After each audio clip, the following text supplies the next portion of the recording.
कभी नोटिस किया है हमारी जनरेशन के साथ एक बहुत स्ट्रेंज चीज हुई है। हमें बचपन से मैथ सिखाई गई, इंग्लिश सिखाई गई। जैसे जैसे बड़े होते गए हमें करियर बनाना सिखाया गया, पैसे कमाना सिखाया गया। लेकिन जिस चीज पर हमारी खुशी सबसे ज्यादा डिपेंड करती है उसके बारे में किसी ने कुछ नहीं बताया।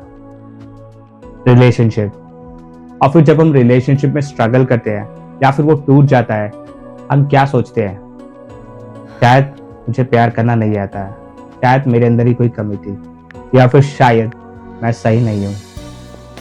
लेकिन आज मैं आपसे एक ऐसा पर्सपेक्टिव शेयर करना चाहता हूं जो कि शायद आपका नजरिया ही बदल दे। क्या हो अगर प्रॉब्लम ये नहीं कि आप रिलेशनशिप में फेल हुए? क्या हो अगर प्रॉब्लम ये है कि आपको रिलेशनशिप चलाना सिखाया ही नहीं गया? अगर आप मेरी बात से रिलेट करते हो तो कमेंट्स में लिखिए रिलेट। मैं देखना चाहता हूं कितने लोग मेरी बात से सहमत है। मैं आपसे एक सिंपल क्वेश्चन पूछता हूं, आपने रिलेशनशिप के बारे में कहां से सीखा? स्कूल से? नहीं। कॉलेज से? नहीं। किसी ऑफिशियल कोर्स से? बिल्कुल नहीं। हमने रिलेशनशिप के बारे में सीखा मूवीज देखकर, टीवी सीरियल्स देखकर, सोशल मीडिया देखकर, और सबसे ज्यादा अपने घर को देखकर। बचपन में हम सिर्फ अपने पेरेंट्स की बातें नहीं सुनते थे, हम उनका रिलेशनशिप भी ऑब्जर्व करते थे। अगर घर में इमोशंस दबा दिए जाते थे तो हमने इमोशंस के बारे में कुछ सीखा। अगर घर में कॉन्फ्लिक्ट होता था तो हमने कॉन्फ्लिक्ट के बारे में कुछ सीखा। अगर अफेक्शन ओपनली एक्सप्रेस नहीं होता था तो हमने प्यार के बारे में कुछ सीखा। अब प्रॉब्लम यह है कि हमने जो सीखा वो सब हमारे सबकॉन्शियस में स्टोर हो गया, और अडल्टहुड में हम यही स्क्रिप्ट लेकर किसी नए रिलेशनशिप में एंटर करते हैं, ये सब बिना रियलाइज किए। टैरो कार्ड्स में एक कार्ड है द हेरोफेंट। लोग कहते हैं ये ट्रेडिशंस और टीचिंग्स का कार्ड है, लेकिन मुझे इस कार्ड का एक और एंगल पसंद है। ये कार्ड एक सवाल पूछता है, जो थॉट या बिलीफ आप लव और रिलेशनशिप के बारे में मानते हो, क्या वो सच में आपका है या आपको इनहेरिट हुआ है? जरा सोचिए, आपके घर में डिसएग्रीमेंट कैसे हैंडल होता था? क्या लोग बात करते थे या चुप हो जाते थे? क्या इमोशंस एक्सप्रेस होते थे या उन्हें दबा दिया जाता था? क्या प्यार महसूस होता था या सिर्फ रिस्पॉन्सिबिलिटीज निभाई जाती थी? ये सब मैं इसलिए पूछ रहा हूं क्योंकि अक्सर हम रिलेशनशिप में सिर्फ अपनी पर्सनैलिटी लेकर नहीं जाते, हम अपनी कंडीशनिंग भी लेकर जाते हैं। और ये रियलाइजेशन अनकंफर्टेबल भी हो सकता है और लिबरेटिंग भी। अब यहाँ एक बात आती है जो शायद बहुत सारे लोगों को सरप्राइज करे। हमें से बहुत से लोग केमिस्ट्री को कंपैटिबिलिटी समझ लेते हैं, और दोनों सेम चीज नहीं है। केमिस्ट्री क्या होती है? Strong attraction, excitement, butterflies, constant thinking, obsessive connection. वहीं कंपैटिबिलिटी क्या होती है? कंपैटिबिलिटी होती है जब दोनों पार्टनर्स बिना डरे एक दूसरे से डिफिकल्ट कॉन्वर्सेशन कर सकते हो। कंपैटिबिलिटी होती है जब दोनों पार्टनर्स एक दूसरे की रिस्पेक्ट करते हो। कंपैटिबिलिटी होती है जब दोनों पार्टनर्स की वैल्यूज मैच करती हो। कंपैटिबिलिटी होती है जब दोनों पार्टनर्स एक दूसरे के साथ सेफ फील करते हो। कई बार जिस इंसान के साथ केमिस्ट्री सबसे ज्यादा होती है उसी इंसान के साथ कंपैटिबिलिटी उतनी कम होती है।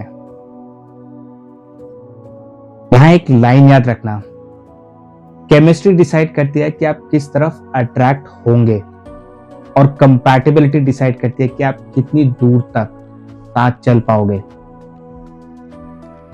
हम मूवीज में देखते हैं बस प्यार होना चाहिए, लेकिन सिर्फ प्यार अकेला काफी नहीं है, इसके अलावा और भी बहुत सारी चीजों का ध्यान रखना पड़ता है।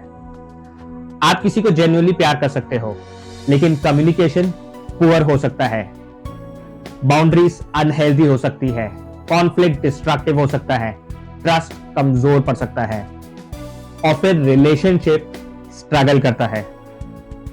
इसका मतलब ये नहीं कि प्यार नहीं था, इसका मतलब ये है कि स्टिल मिसिंग था, और ये डिफरेंस समझना जरूरी है।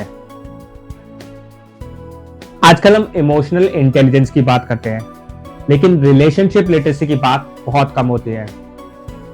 रिलेशनशिप लिटरेसी का मतलब है आपको पता हो कैसे कम्युनिकेट करना है, कैसे सुनना है, कैसे ट्रस्ट बिल्ड करना है, कैसे अपनी बाउंड्री सेट करनी है, कैसे कॉन्फ्लिक्ट हैंडल करना है, कैसे अपने इमोशंस को रेगुलेट करना है, और कैसे आइडेंटिफाई करना है कि कोई रिलेशनशिप हेल्दी है या सिर्फ फेमिलियर। हम अक्सर हेल्दी रिलेशनशिप नहीं चूज करते, हम चूज करते हैं फेमिलियर रिलेशनशिप, क्योंकि फेमिलियर सेफ लगता है, फिर चाहे वो हेल्दी हो या नहीं। शायद ये वीडियो का सबसे इंपॉर्टेंट पार्ट है। अगर आपका रिलेशनशिप में स्ट्रगल हुआ है तो जरूरी नहीं कि आप ब्रोकन हो। अगर आपको कम्युनिकेशन नहीं आता तो जरूरी नहीं कि आप टॉक्सिक हो। अगर आप कॉन्फ्लिक्ट में ओवरवेल्म्ड हो जाते हो तो जरूरी नहीं कि आप इनकेपेबल हो सकता है आपको बस वो स्किल्स कभी सिखाए ही नहीं गए थे, और जब जिस चीज की ट्रेनिंग ही नहीं मिली तो स्ट्रगल होना नेचुरल है। लेकिन यहां से रिस्पॉन्सिबिलिटी शुरू होती है। पास्ट कंडीशनिंग आपकी गलती नहीं थी, लेकिन हीलिंग और लर्निंग अब से आपकी रिस्पॉन्सिबिलिटी है। तो आज मैं आपसे एक क्वेश्चन छोड़कर जाना चाहता हूं। लव के बारे में जो आपका बिलीफ है उसमें से कितना आपका है और कितना आपको इनहेरिट हुआ है? क्योंकि कभी कभी रिलेशनशिप को हील करने से पहले हमें अपने रिलेशनशिप के बारे में बिलीव्स को हील करना पड़ता है। और शायद आप रिलेशनशिप में फेल नहीं हुए, आपको बस रिलेशनशिप लिटरेसी कभी सिखाई ही नहीं गई थी।